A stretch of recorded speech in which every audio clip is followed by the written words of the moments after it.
E a Tati pergunta se realizamos a técnica do sutiã interno, doutor. A técnica do sutiã interno, que a gente chama de alça muscular, ela é uma subvariação ali, né? Uma variação das técnicas por baixo do músculo, que a gente acabou de falar. Então ela tem seus prós e contras, assim como qualquer outra técnica por baixo do músculo. Então, qual que é o grande problema e que pouca gente se atenta ali para a questão do sutiã interno? É aquela questão do sutiã interno, a alça muscular, né? O que é o sutiã interno? É como se a gente pegasse, em vez de colocar a prótese completamente atrás do músculo, fizesse uma alça muscular só para prender parte da prótese para ela ficar presa também. Então ela tem aquele problema de a mama ir caindo aqui na frente e a prótese ficar presa no sutiã interno e acabar acontecendo a dupla bolha que a gente falou, da prótese ficar lá em cima e a mama ficar lá embaixo. Então eu brinco, até falo que o sutiã interno ele segura a prótese no lugar, mas ele não segura a mama no lugar. Quem segura a mama no lugar é o sutiã externo. Além de, por ser uma técnica por baixo do músculo, ela tem mais riscos, ela é uma cirurgia muito mais complexa, é uma cirurgia que tem muito mais complicação, dói mais, a recuperação é muito mais lenta, pode gerar problemas mais graves na paciente, então tem que ser muito bem indicado. Hoje em dia com as redes sociais, né, a internet muito fácil acesso, as coisas viralizam muito rápido, a cirurgia plástica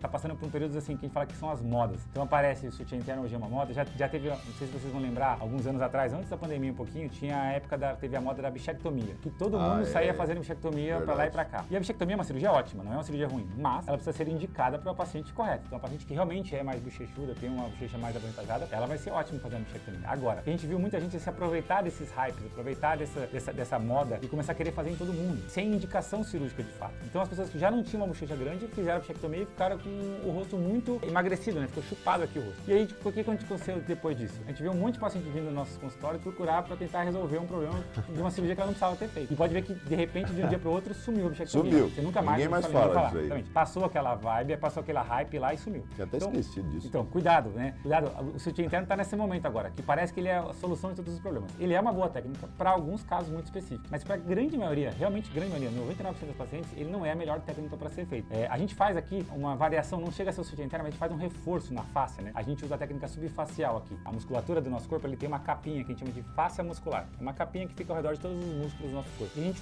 descola essa capinha do músculo e coloca a prótese por baixo dessa capinha, entre a capinha muscular e o músculo propriamente dito. E a gente faz um reforço aqui na parte de baixo, né, dali da região do sulco mamário, a gente faz um reforço nessa face, uma estrutura mais, para dar um pouco mais de sustentação para a mama e para a prótese como um todo. Mas essa técnica não é exatamente igual ao sutiã interno, justamente para que ela não prenda completamente a prótese, porque se essa mama começar a ceder com o passar dos anos, com o envelhecimento, tem que permitir que a prótese vá junto para não criar aquela dupla bolha. Então a gente não faz a sutiã interno clássico, a gente faz uma variação, uma técnica diferente aqui, que sustenta um pouco mais a mama, mas não sustenta completamente, justamente de propósito para que a sua mama não caia e a prótese fique presa lá em cima. A Luana, do Rio de Janeiro, perguntou se a cirurgia é realizada na própria clínica. Bom, você é do Rio de Janeiro, não sei se você tem a intenção de operar aqui em São Paulo ou se você gostaria de operar no Rio de Janeiro. Se você vier para São Paulo para operar aqui conosco, né, você vai operar no nosso centro cirúrgico, tá? Aqui em São Paulo nós temos um centro cirúrgico com 6 salas, um leito dedicado à UTI e também um hospital de retaguarda. Se você for operar no Rio de Janeiro, nós temos um hospital parceiro no Rio de Janeiro, que é o Tel Aviv, tá? E você vai passar na nossa unidade da Silicone Center do Rio de Janeiro e a sua cirurgia será realizada no Hospital Tel Aviv, que fica aí, que inclusive é do grupo Pitangui, tá? Então, aí fica a teu critério, se você quer operar aqui em São Paulo ou se você quer operar no Rio de Janeiro. Lauane perguntou se precisa pausar o anticoncepcional. Ela disse que opera com você, doutor, em outubro. Eita, tá chegando, hein? Contagem regressiva, praticamente um mês agora. Exatamente. Contagem regressiva mesmo. Então, Lauane, isso depende muito de cada paciente, depende muito de cada caso. Por que que depende? Qual que é o motivo da gente pedir para o paciente parar ou não o anticoncepcional antes de uma cirurgia? O anticoncepcional, dependendo do anticoncepcional, também não são todos, tá?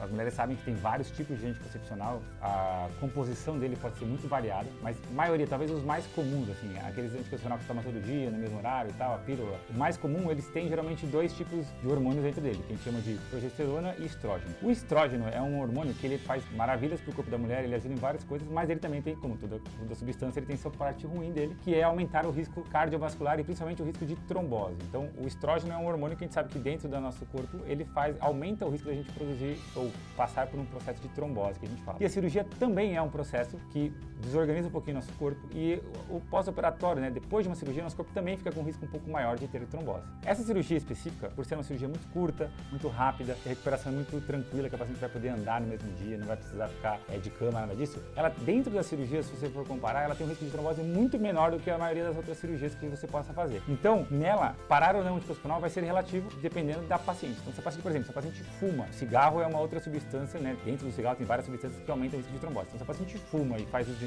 anticoncepcional, aí a gente pede para parar tanto o cigarro quanto o anticoncepcional. Se a paciente tem história na família, doutor, já tive trombose, minha irmã teve trombose, minha mãe teve trombose jovem e tal, a gente pede para parar. Agora, se a paciente não tem nenhum outro fator de risco, nada que aumente o risco dela ter trombose, e ela usa o anticoncepcional apenas, geralmente não precisa parar. O que a gente faz muitas vezes é pedir para que vocês usem uma meia elástica, que é uma meia que vocês usam, uma meia comprida assim, que aperta um pouco a perna durante a cirurgia e no pós-operatório, que é mais uma prevenção ali, uma ajuda a diminuir ainda mais o risco de trombose nessa cirurgia, mas muitas vezes não precisa parar, até porque a gente sabe que tem paciente que para parar o anticoncepcional é tranquilo, mas tem pacientes que podem parar e acabar regulando tanto o ciclo dela, pode dar uma cascata ali de hormonal muito ruim para ela e acabar prejudicando mais do que ajudando. Então, varia muito de cada caso. Se eu, por exemplo, não te pedir para parar, ou se o seu médico não pediu para você parar o anticoncepcional, é porque não precisa. Se ele precisa detectar que você é um caso que precisa parar, ele vai te falar, olha, vamos parar um mês antes, vamos voltar só um mês depois, ele vai te explicar como é que você faz essa interrupção aí do anticoncepcional.